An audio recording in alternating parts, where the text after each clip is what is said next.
Imagine for a moment, you were born in Gaza. What would your life be like?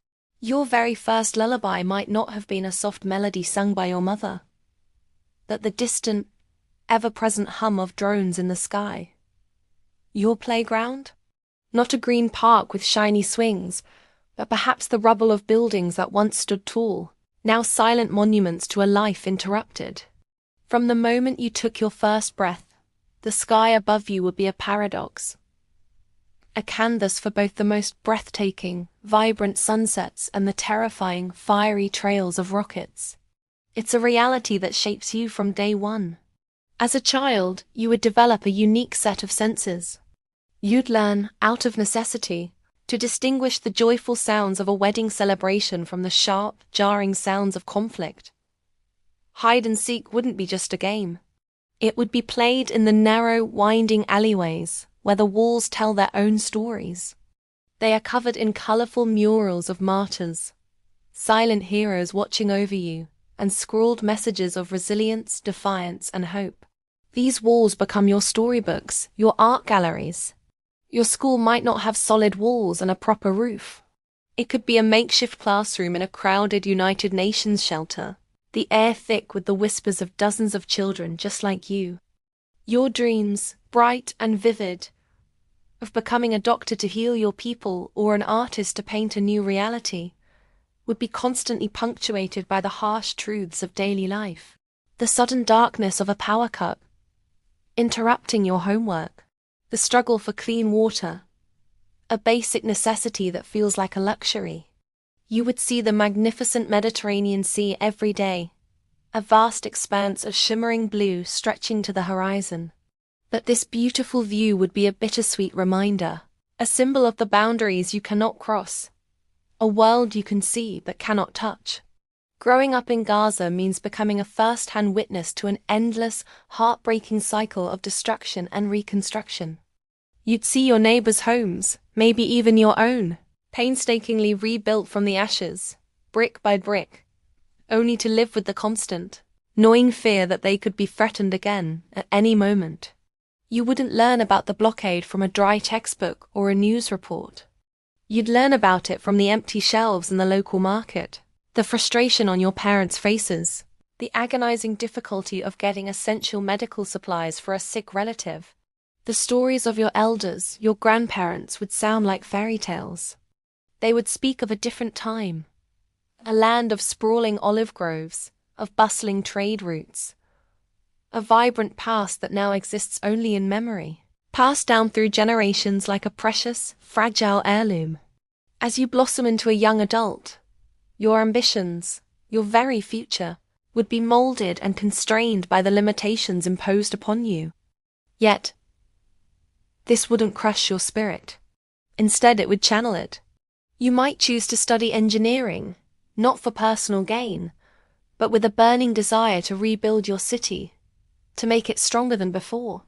Or maybe you'd become a journalist, a storyteller, armed with a camera or a pen, determined to share your reality with a world that often seems to look away. You would find love amidst the chaos, your heart swelling with a joy so pure it defies the circumstances. You'd get married, start a family, and hold your own children in your arms. In that moment, your heart would be a battleground of its own, filled with an overwhelming hope for their future, but also stalked by the ever-present fear of the conflict that has defined your entire existence. And so, you would teach your children the same lessons you learned. The vital lessons of survival, not just of the body, but of the soul. You would teach them how to find joy in the smallest of moments, the taste of a fresh fig, the shared laughter over a cup of tea, the comfort of family gathered together. You would teach them the art of holding on to hope, a flickering candle in a storm, when everything around them seems lost and desolate. Most importantly, you would teach them to see the humanity in everyone, to hold on to their compassion even in the face of overwhelming hardship and injustice.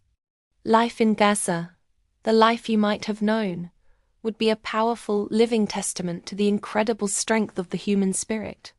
It would be a life defined by constant struggle, a relentless fight for normalcy. But it would also be a life overflowing with unwavering hope, a refusal to surrender to despair. It would be a life under siege, confined and restricted.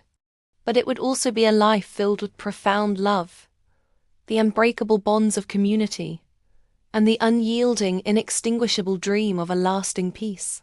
This is the life you might have known if you were born in Gaza. It's a story of resilience, a story of humanity, and it's a story that deserves to be heard. Thank you for listening. Here in Gaza, life moves to a rhythm all its own. You might see images of conflict on your screen, but there's a deeper story here. A story of everyday existence, of resilience that blossoms in the most unlikely of places. This is the story we want to share with you today. Look closely. Beyond the headlines, you'll find children's laughter echoing through narrow streets. You'll see them playing games with whatever they can find. Their imaginations turning rubble into castles and simple toys into treasures. Their joy is a powerful act of defiance, a testament to the enduring spirit of youth that refuses to be extinguished. Walk with us through the markets. The air is filled with the scent of spices and freshly baked bread. Families gather, sharing stories and negotiating prices. This is where the community's heart beats strongest. It's in the friendly haggling, the shared cup of tea, the simple, powerful act of coming together to sustain one another. Every transaction is more than just business. It's a thread in the social fabric that holds this place together. Step inside a home and you'll find a sanctuary. Here, amidst the uncertainty, families create a world of their own. A mother prepares a meal, her hands moving with a familiar, loving rhythm. Grandparents tell stories, passing down traditions and wisdom like precious heirlooms. In these moments, you see the unwavering strength of the family bond, a source of comfort and hope that anchors them against the storms outside. But let's be clear. Life is not easy. The challenges are immense and ever-present. Access to clean water, consistent electricity, and proper medical care are daily struggles. We see students trying to study by candlelight, their dreams of a brighter future flickering but never fading. We see artists painting murals on blast walls, transforming symbols of division into canvases of hope and expression.